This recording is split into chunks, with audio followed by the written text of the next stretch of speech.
Greetings world. We are anonymous. For decades, vulnerable children from care homes and other institutions were booked to order by rich and powerful men for sex. This is the allegation put forward in Nightmares at Home Guesthouse in an interview with Chris Fay of the National Association for Young People in Care. As another significant member of the Conservative Party is about to be outed, we take a closer look at these allegations and ask, how much longer can the UK establishment keep this story suppressed?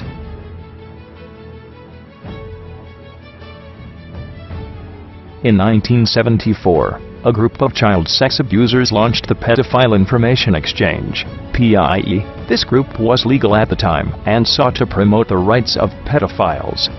The group espoused the view that children had the right to indulge in their sexual feelings with adults and argued the age of consent should be lowered to 4 years old or abolished altogether. This was not some fringe group, hidden away. They had thousands of members, many from senior positions in the media, the security services, politics, and other establishment positions. The members were public and built affiliations with the Gay Liberation Front, the Campaign for Homosexual Equality, mental health charity Mind, and even human rights organization Liberty, previously named the National Council for Civil Liberties. The leaders of PIE shared platforms with Harriet Harman, Patricia Hewitt, and others. PIE members had been using the contact page of their magazine, the Magbike, to connect and network with each other. They also used it to introduce consumers of child pornography to suppliers. In 1978, the homes of PIE members were raided, and they faced charges of conspiracy against public morality. One person, however, was not tried. He was referred to as Mr. Henderson, until the private eye outed him as Sir Peter Hayman, a senior diplomat and former British High Commissioner to Canada.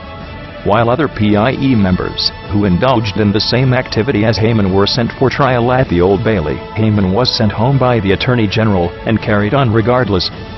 PIE was dissolved in 1984, but not before it had allowed for the creation of a powerful network of pedophiles within the most senior ranks of the UK establishment. In the documentary, Nightmares at Home Guesthouse, former National Adult Advisor of the National Association for Young People in Care, NAYPIC, Chris Fay, attests that this pedophile ring was widely known, but that the membership of such senior figures had the double lock effect. Firstly, the members were in positions of such seniority that they had the political and financial power to keep stories suppressed, close down police investigations, and keep members out of jail. Secondly, the members were such significant establishment faces that the potential impact of their exposure incentivized those around them who knew to keep quiet. The Elm Guesthouse was a B&B in Barnes, West London, run by Hayward and Carol Cassier. The guesthouse pitched itself as gay-friendly, but such a description does a great disservice to the gay community. On or around the Queen's Silver Jubilee, in 1977, it began to host kings and queens parties for pedophiles, whereby members of PIE and another group promoting the sexual abuse of children, the Spartacus Club, could fulfill their desires. It is alleged that from 1977 onward, rich and powerful men were provided with a menu of children's photographs and school reports by members of Richmond Social Services. Once chosen, the child would be sourced from their children's home, most commonly Grafton Close, just 8 miles away, and taken to Elm Guesthouse. On arrival, the children would be drugged and abused, sometimes on camera, in the video facilities room, sometimes in the sauna, sometimes at sex parties, in a back room. Carol Cassier claimed to have kept names from the guest register of Elm Guesthouse, which include major establishment figures.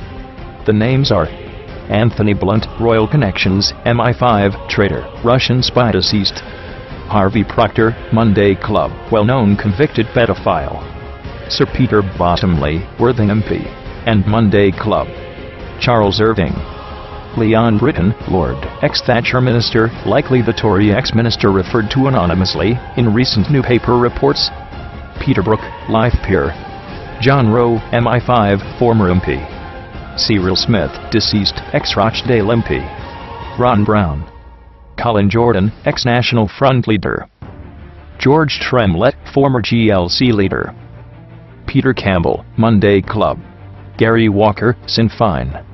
Cliff Richard, aged pop star, known at Helm Guesthouse as Kitty. Jess Conrad, aged ex-pop star. Ron Wells, aged musician, aka Gladys, at Helm Guesthouse.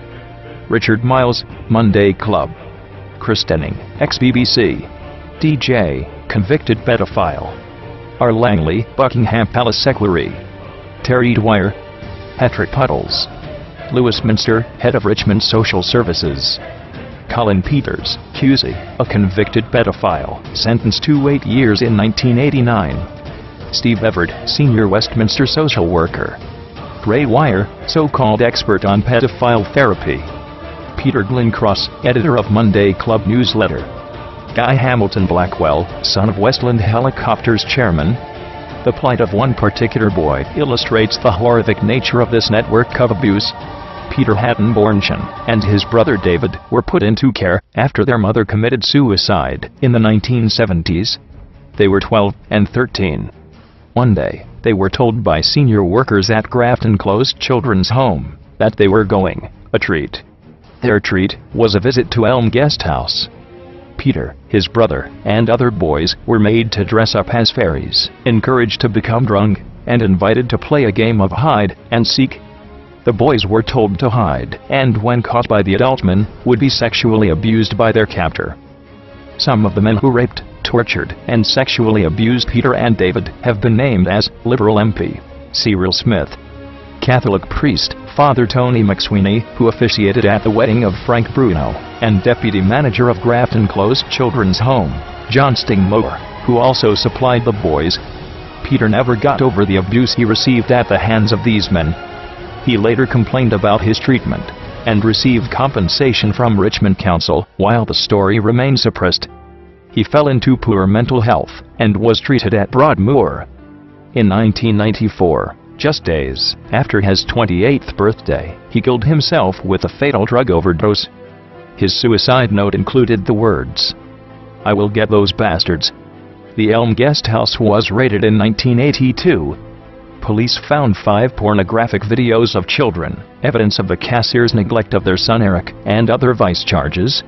Over the next year, all charges related to the Elm Guesthouse were dropped, and only the cashiers faced charges of running a brothel, for which they received a suspended sentence. The Elm Guesthouse closed shortly thereafter.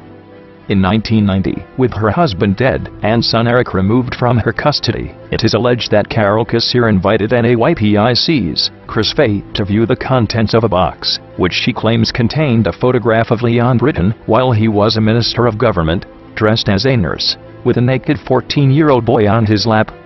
Kassir had many other pictures of senior members of the UK establishment at the King's and Queen's parties. Kassir refused to give Fay the box, but agreed for him to return a few days later and take photograph of the items. Kassir was found dead on the 17th of June 1990, age 47, before this meeting could take place. It was claimed she killed herself with an insulin overdose. Chris Fay and his colleague, Mary Moss, believe she was murdered.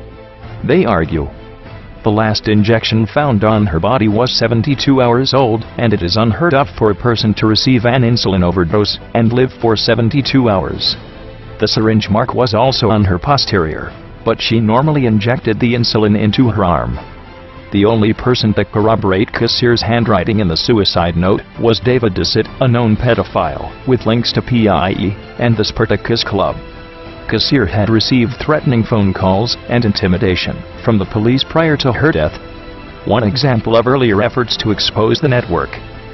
Even if not complicit, the child sexual abuse ring around Elm Guesthouse, Grafton Close, and the UK establishment must have breathed a collective sigh of relief at Kassir's death. They had survived the police raid on PIE in 1978, which took out non-establishment members of PIE, but left the wider network and establishment figures untouched. Conservative MP Geoffrey Dickens repeatedly raised the issue of the London-based network of sexual abusers of children between 1981 and 1985. Dickens is believed he had uncovered an establishment network with what he described as big names. He held a 30-minute meeting with the Home Secretary in 1984, handing over a dossier of his evidence. The meeting is captured in both Hansard and the media at the time, with Dickens describing himself as encouraged following the meeting. The Home Secretary of the day, however, was none other than Leon Britton himself, named as a frequenter of Elm Guesthouse on the registers in Cassier's possession. The dossier never surfaced, no action was taken. Leon Britton claims no recollection of this publicly recorded meeting, and the Home Office say they have found no trace of the dossier. With both Carol and Hayward Cassier dead, the Elm Guesthouse closed, and PIE disbanded. Only the children and their alleged abusers remained to tell the story. It seemed the establishment had won, and the secrets would die with those who held them. Key figures from the period were also starting to reach the natural end of their lives before the truth of the network could be uncovered. MI5 and Special Branch helped maintain the cover of Cyril Smith until his death in 2010. Jimmy Savile had also been protected from prosecution for rampant rape and sexual abuse of children, from when rumors first began circulating in 1964, to his death in 2011, which meant another key name and holder of secrets had left the scene. But immediately after his death, a sign of how open his secrets must have been, BBC Newsnight began an investigation into the allegations, and the whole network began to blow up by tracing Savile's movements and interactions. The latest series of press interest and police investigations was triggered by Labour MP Tom Watson, who timed judiciously a question to Prime Minister David Cameron at the height of the furor over Jimmy Savile. Tom Watson requested a full investigation of allegations of a powerful pedophile network linked to the Parliament, and number 10 at Prime Minister's questions on the 24th of October 2012. The Metropolitan Police launched Operation Fairbank shortly thereafter, and repeatedly denied such an investigation was underway when challenged by interested parties. Since that time, Operation Fernbridge has undertaken to investigate and prosecute those associated with the Elm Guesthouse. The actions of Tom Watson MP have helped raise awareness, while NAYPIC's Chris Fay and Mary Moss, reporters at XRO News, and filmmakers, such as Bill Maloney, have investigated over decades and provided the necessary evidence to maintain the case in the face of overwhelming pressure to suppress it. It is time to end the networks. Grafton closed children's home, celebrate the royal wedding in 1981 with alleged child supplier Neil Keir on barbecue duty. I have long left this subject to others to write about. I had to sense that I should remain quiet on the matter until the legal process had concluded. I changed my mind after watching Nightmares at Elm Guesthouse and reviewing the litany of prior police investigations, court cases, and media scandals on the matter. It appears that however close it has seemed, justice has failed to be done for many decades. The establishment has circled the wagons each time, sacrificed a pun or two to sate the appetites of public and press, then carried on business as usual. When one looks closer, we are facing the unfolding nightmare that politicians, pop stars, and media figures have been supplied vulnerable children to rape and abuse by members of the social services over decades. It is beginning to appear quite certain that a significant number of children's homes and institutions for young people have been complicit in abuse on an industrial scale. It is also apparent that a persistent cover-up has people silenced, threatened, and perhaps even killed to maintain the silence and the networks of abuse. The list is growing as follows. Otolagaren Children's Home in Jersey.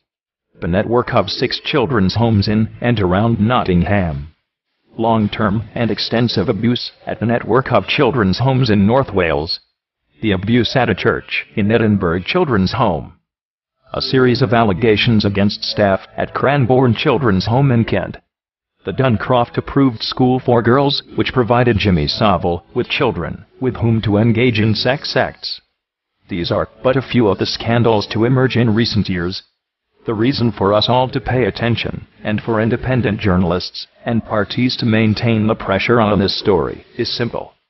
It is likely that the networks and foul individuals involved have been allowed to fester, largely unchallenged, by the institutions intended to hold them to account. The police, Parliament, the press, all compromised and capitulated. When members of these institutions were brave enough to come forward, they faced the full force of the establishment. So it is on us to stand up and be counted, so that this time, justice is firmly and finally done, in honor of each of the children abused repeatedly by the so-called great and good of the UK establishment.